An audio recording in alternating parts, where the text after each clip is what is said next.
Hey everyone, this is the 2021 LEGO City Skate Park set. It includes 4 minifigures, 3 minifig-powered vehicles, and an SUV for some reason.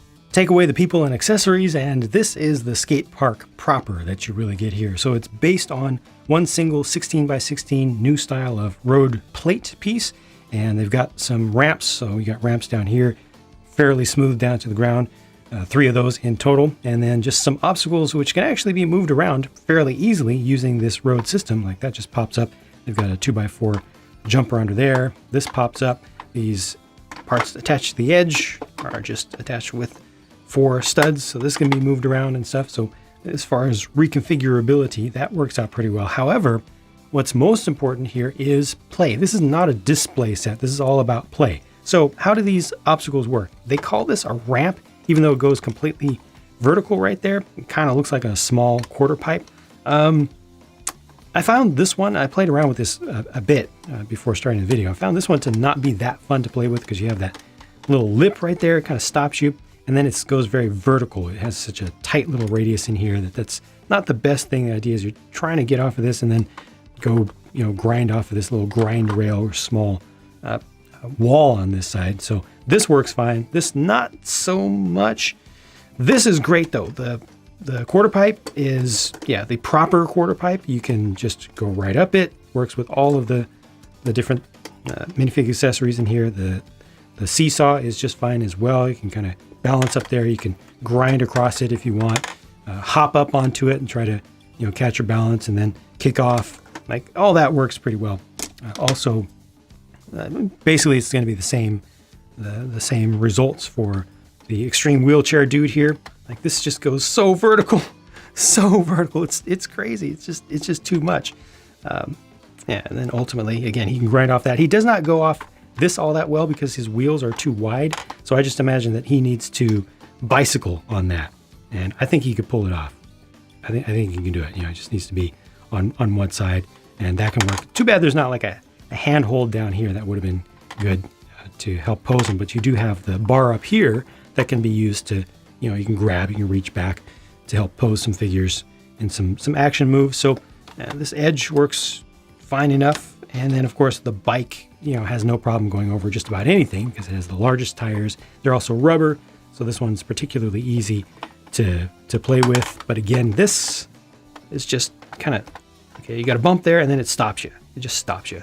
So this one's not as fun, but everything else works out just fine. I just wish there were more things in here that you could play with in this space, especially more larger ones. The minifig powered vehicles, as I called them, are all good here. I mean, this is just a basic skateboard with black wheels, no print on it, but no sticker or anything, no decoration, but it works just fine.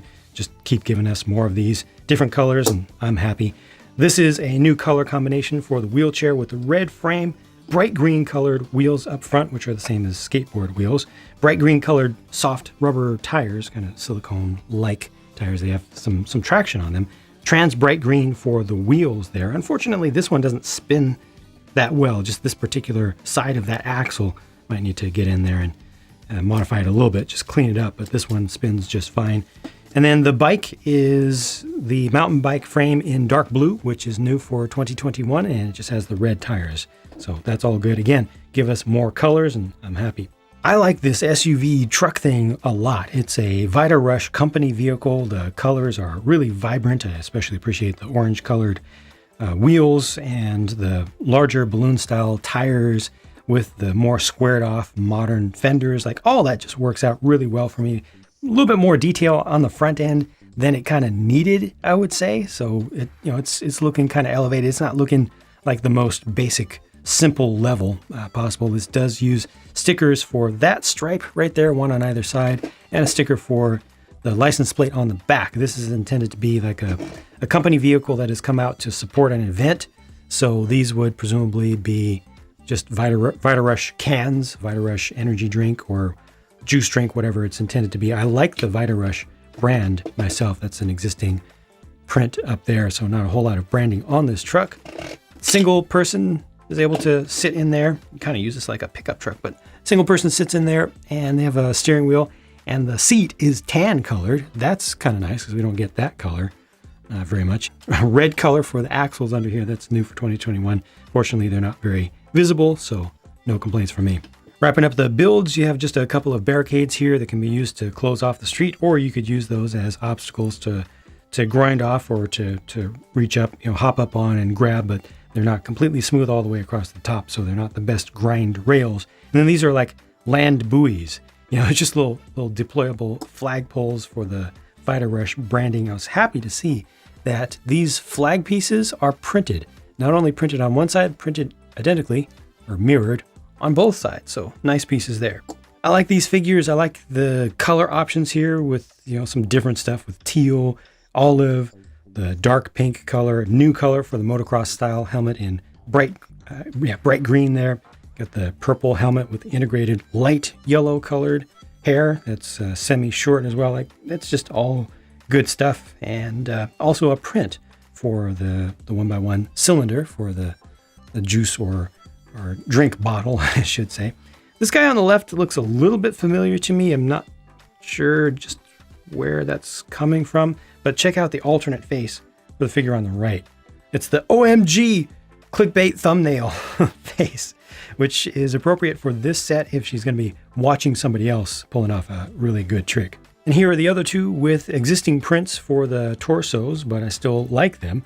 Got the dark azure colored legs on the left, mid-sized legs on the right, existing dark blue colored motocross style helmet. This is actually a new print for the phone there. Caught me off guard a little bit. I thought it was just a re-release of the existing one we've had for years now, but it's not. And I actually like that update. Some of the other updates for 2021 have been rather plain looking to me, but this one I'm fine with. Didn't need to be done, I guess, but they're trying to just have a unified graphical style for their prints across the entire line now. That's what they're working towards. Whatever, it works out just fine. No alternate faces for either of these. However, I can say something is definitely missing with these figures. We've got 3 helmeted figures in this set and no alternate headgear pieces. So they definitely could have used like at least some hats, or maybe like a knit cap or something, maybe one hairpiece, somewhat gender neutral hairpiece, so you put on any of them. That would have been a very, very useful bonus. Instead, these are the only spare parts, and this is what the sticker sheet looked like. 3 of those stickers went onto the truck, and the big one, which I just realized I didn't really show you up close, is used to decorate the small grind wall, and that's a cool design there. So I paid $40 US for this, 40.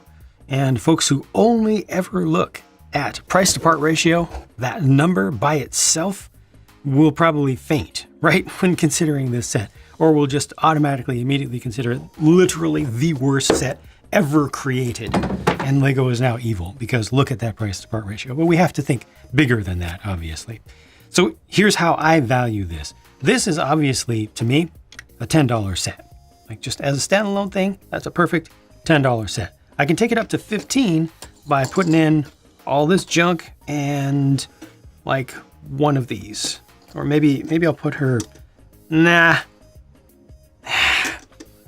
gonna be generous. I'm gonna call that 15.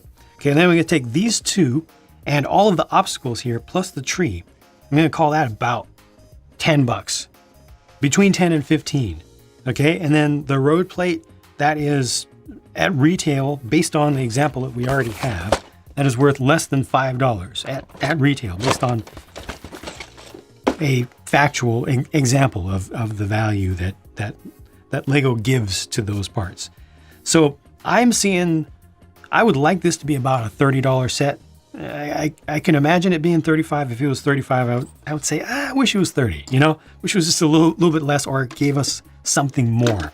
So I would value this at about $30. It is not the fault of the road plate. There are a lot of folks out there just want to blame road plates for everything, like, world hunger and drying up rainforests, everything. I want to blame everything bad in the world on the road plates. The road plates are not responsible for this, in my estimation, being about 33% overpriced. A lot of Lego City sets, including long before these road plates existed, have been overpriced. There's no excuse. There's no scapegoat. Overpriced is overpriced. Now, I wouldn't mind this being a $40 set had they done it differently, had they spent that money in my opinion, better ways. Like this right here, this $10 set should have been a $10 set. It should not have existed here. This does not provide value to a skate park. Kids who want a skate park want a skate park. So why spend a quarter of your budget on a truck to bring in some merch and some evidently, I don't know, maybe mildly addictive or pseudo-addictive drink there? I don't know about that. I feel a little bit uncomfortable about the whole sponsorship angle.